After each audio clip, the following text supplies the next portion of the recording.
പവിത്രമായ റഹ്മത്തിന്റെ 10 വിട പറയാൻ ഏതാനും ദിവസങ്ങൾ മാത്രം ബാക്കി നിൽക്കുകയാണ്. ആരെല്ലാം റബ്ബിനോട് റഹ്മത്ത് ചോദിച്ചു, ആരെല്ലാം അല്ലാഹുവിനോട് കാരുണ്യം ചോദിച്ചു, അല്ലാഹുവേ ഞങ്ങൾക്ക് നീ കാരുണ്യം ചൊരിയണമേ അല്ലാഹ്.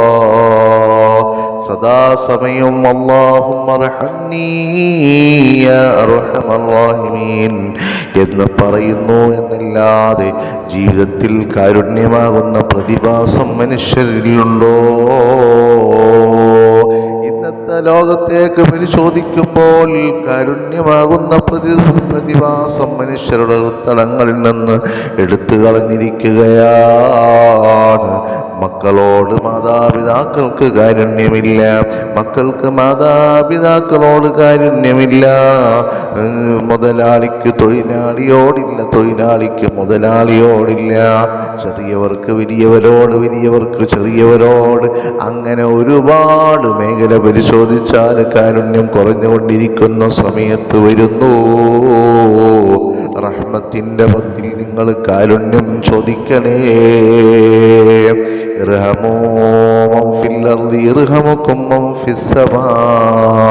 ഭൂമിയിലുള്ളവരോട് നിങ്ങൾ കാരുണ്യം കാണിച്ചാൽ ആകാശത്തുള്ള അധിപനായ അല്ലാഹു സുബ്ഹാനഹു വ തആല നിങ്ങളോട് കാരുണ്യം കാണിക്കുമെന്നില്ലേ?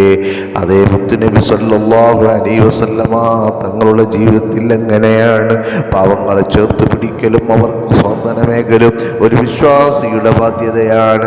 അവരുടെ സങ്കടങ്ങൾ നമ്മുടെ സങ്കടങ്ങളായി മാറണം. മുത്തുനബി തങ്ങൾ പറയുകയാണ്, വിശ്വാസികളുടെ കാര്യങ്ങൾ ഒരാൾ ഗൗനിക്കുന്നില്ലെങ്കിൽ അവൻ നമ്മിൽ പെട്ടവനല്ല. വീണ്ടും നബി തങ്ങൾ പറയുകയാണ്, നിങ്ങളിലെ ദുർബലരിൽ എന്നെ പ്രതീക്ഷിക്കണേ. നിസ്കാരത്തിന് നേതൃത്വം നൽകുന്ന ഇമാം നിസ്കാരം നിർമ്മിക്കുന്നതിനെ വിലക്കിയ നബി തങ്ങൾ അതിന് പറഞ്ഞ കാരണം ഇമാമിന്റെ പുറകിൽ ദുർബലരുണ്ടാകുമെന്നാണ്. നിസ്കാരത്തിൽ പോലും ദുർബലർക്ക് പരിഗണന നൽകണമെന്ന് മുത്തുനബി നമ്മെ പഠിപ്പിക്കുകയാണ്. അവിടുന്ന് പറഞ്ഞു, ഇദാ സ്വല്ലാ അഹദുകും ലിന്നാസ് ഫല്യുഖഫിഫ് ഫഇന്ന മിൻഹുമുൽ ദഈഫ് വസ്സഖീമ വൽ കബീർ. നിങ്ങൾ ആരെങ്കിലും ജനങ്ങൾക്ക് ഇമാമായി നിസ്കരിക്കുകയാണെങ്കിൽ ദീർഘിപ്പിക്കാൻ പാടില്ല. കാരണം അവരിൽ വാർദ്ധക്യമുള്ളവരുണ്ട്, അവരിൽ രോഗികളുണ്ട്, അവരിൽ ദുർബലരുണ്ടാകും. അതുകൊണ്ട് നിസ്കാരം ദീർഘിപ്പിക്കരുതേ. ആരെങ്കിലും ഒരു മുസ്ലിമിൻ്റെ ഇഹലോകത്തെ പ്രയാസങ്ങളിൽ നിന്നൊരു പ്രയാസം നീക്കിക്കൊടുത്താൽ അള്ളാഹു അവൻ്റെ പരലോകത്തെ പ്രയാസങ്ങളിൽ നിന്നൊരു പ്രയാസം നീക്കിക്കൊടുക്കുന്നതാണ്. ആരെങ്കിലും പ്രയാസപ്പെടുന്ന ഒരാൾക്ക് എളുപ്പമാക്കി കൊടുത്താൽ അള്ളാഹു അവൻ ഇഹലോകത്തും പരലോകത്തും എളുപ്പമാക്കി കൊടുക്കുന്നതാണ്. ആരെങ്കിലും ഒരു മുസ്ലിമിൻ്റെ കുറവുകൾ മറച്ചു വെച്ചാൽ അള്ളാഹു അവൻ്റെ കുറവുകൾ ഇഹലോകത്തും പരലോകത്തും മറച്ചു വെക്കുന്നതാണ്. എൻ്റെ സഹോദരനെ ഒരു അടിമ സഹായിക്കുമ്പോഴെല്ലാം അള്ളാഹു ആ അടിമയെ സഹായിച്ചു കൊണ്ടിരിക്കുകയാണ്. കഷ്ടത അനുഭവിക്കുന്നവരെ ചേർത്ത് പിടിക്കാതെ അവരെ തൊട്ട് തിരിഞ്ഞു കളഞ്ഞാൽ നാളെ പാരത്രിക ലോകത്ത് അള്ളാഹുവിൻ്റെ കോടതിയിൽ നാം ചോദ്യം ചെയ്യപ്പെടുകയാണ്. നബി തങ്ങൾ പറയുന്നു, അന്ത്യദിനത്തിൽ അല്ലാഹു മനുഷ്യനോട് ചോദിക്കുമോ, മനുഷ്യ ഞാൻ രോഗിയായിട്ട് നീ എന്തുകൊണ്ട് എന്നെ സന്ദർശിച്ചില്ല? ഞാൻ ഭക്ഷണം ആവശ്യപ്പെട്ടിട്ട് എന്തുകൊണ്ട് നീ എനിക്ക് ഭക്ഷണം നൽകിയില്ല? ഞാൻ കുടിക്കാൻ വെള്ളം ചോദിച്ചിട്ട് എന്തുകൊണ്ട് നീ എനിക്ക് വെള്ളം തന്നില്ല? അപ്പോഴെല്ലാം അടിമ അല്ലാഹുവിനോട് പറയും, രോഗി സന്ദർശനവും ഭക്ഷണം നൽകലും വെള്ളം കുടിപ്പിക്കലുമെല്ലാം നിന്നിൽ നിന്ന് അസംഭവമാണല്ലോ. അള്ള പറയും, അപ്പോൾ എൻ്റെ ഇന്നാടിമ രോഗിയായ വിവരം നീ അറിഞ്ഞിരുന്നില്ലേ? നീ എന്തുകൊണ്ട് അവനെ സന്ദർശിച്ചില്ല?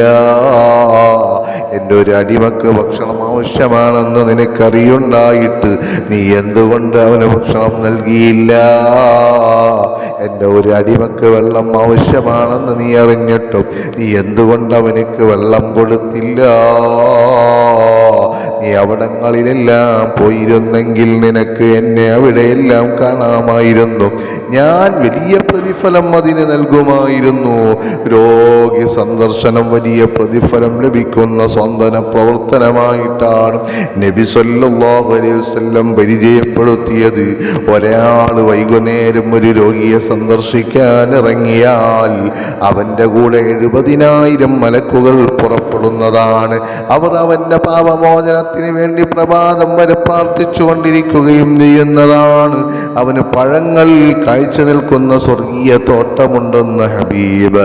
പ്രഭാതത്തിൽ രോഗി സന്ദർശനത്തിനിറങ്ങിയാൽ വൈകുന്നേരം വരെ ഈ നേട്ടം അവന് ലഭിക്കുന്നതാണ്. പാവങ്ങൾ ഏറ്റെടുക്കുകയും അവർക്ക് അത്താണിയാവുകയും ചെയ്യുന്ന സംസ്കാരമാണ് മുത്തുനബി സല്ലല്ലാഹു അലൈഹി വസല്ലമ തങ്ങളെ ലോകത്തിന് പഠിപ്പിച്ചത്. അവരെ തൊട്ട് തിരിഞ്ഞു കളയൽ അബൂജഹലിൻ്റെ സംസ്കാരമാണ്. മഹദിയായ ഖദീജ ബീവി റളിയല്ലാഹു തആല അൻഹ നബി സല്ലല്ലാഹു അലൈഹി വസല്ലമയെ സമാശ്വസിപ്പിച്ച് പറഞ്ഞ വചനങ്ങളിൽ നിന്ന് ഈ കാര്യങ്ങൾ നമുക്ക് മനസ്സിലാക്കാം. നബിയെ, തങ്ങൾ പാവങ്ങളുടെ അത്താണിയല്ലേ? അല്ലാഹുവിൻ്റെ റസൂല് എല്ലാവർക്കും സ്നേഹിതനല്ലേ? എല്ലാവരുടെയും വിഷമങ്ങൾ അകറ്റി കൊടുക്കുന്നവനല്ലേ? ആ മുത്ത് നബിയുടെ ജീവിതത്തിൽ മുഴുവനും കാരുണ്യ പ്രവർത്തനങ്ങളാണ്.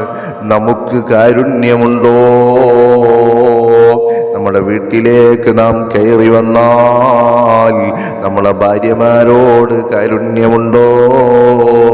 ജനങ്ങളുടെയിൽ സ്വാന്തനം നടത്തുന്ന ആളുകൾ ഭാര്യമാരോട്, മക്കളോട് കാരുണ്യം കാണിക്കുന്നുണ്ടോ? മാതാപിതാക്കളോട് കാരുണ്യം കാണിക്കുന്നുണ്ടോ?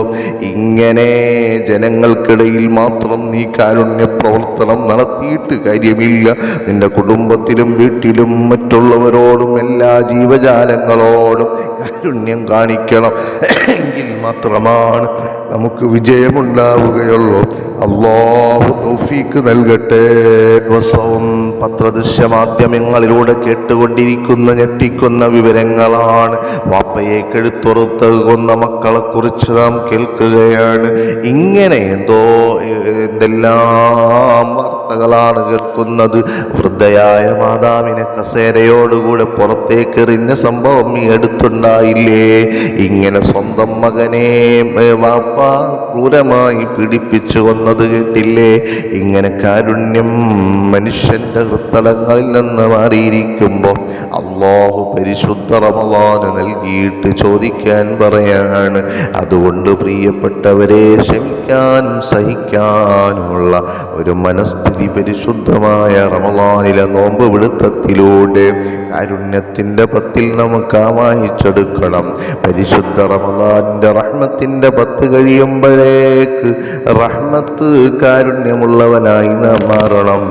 എല്ലാവരോടും വിട്ടുവീഴ്ച ചെയ്ത് എല്ലാവരോടും ക്ഷമയോടുകൂടി ഇടപെടുന്നൊരു രീതി, കാരുണ്യമായിട്ടുള്ള പ്രവർത്തനം അല്ലാഹു അതിന് തൗഫീഖ് നൽകട്ടെ. അതല്ല എങ്കിൽ റബ്ബിൻ്റെ കാരുണ്യം നമുക്കുണ്ടാകൂല. നമ്മൾ റഹ്മാനായ റബ്ബിനോട് റഹ്മത്ത് ചോദിക്കുമ്പോൾ നമ്മുടെ ഭാഗത്ത് നിന്ന് കാരുണ്യ പ്രവർത്തനങ്ങളില്ല, കാരുണ്യപരമായ ഇടപെടലില്ല, കാരുണ്യപരമായ സ്വഭാവമില്ലെങ്കിൽ നമ്മൾ പരാജിതൽ തന്നെയാണ്. അല്ലാഹ് പറയുന്നു, എൻ്റെ റഹ്മത്തിനെ തൊട്ട് നിങ്ങൾ ആശ മുറിയരുത്. ലാ തഖ്നതു മിൻ റഹ്മത്തില്ലാഹ്. അത്രയും കാരുണ്യവാനായ റബ്ബ് നമ്മൾ എത്ര തെറ്റ് ചെയ്താലും നമുക്ക് പുറത്തു തരുന്ന റബ്ബ്. ലോകത്ത് ഏറ്റവും കൂടുതൽ അല്ലാഹുവാണ് നമ്മോട് കാരുണ്യം കാണിക്കുന്നത്. ആ അല്ലാഹുവിൻ്റെ അടിമയായ നമുക്കെന്തുകൊണ്ട് ജനങ്ങളോട്, മനുഷ്യരോട്, ജീവജാലങ്ങളോട്, സസ്യങ്ങളോട്, മൃഗങ്ങളോട്, കുടുംബക്കാരോട്, അയൽവാസികളോട്, കൂട്ടുകാരോടും കാരുണ്യം കാണിച്ചുകൂടെ? അല്ലാഹു തൗഫീഖ് നൽകട്ടെ.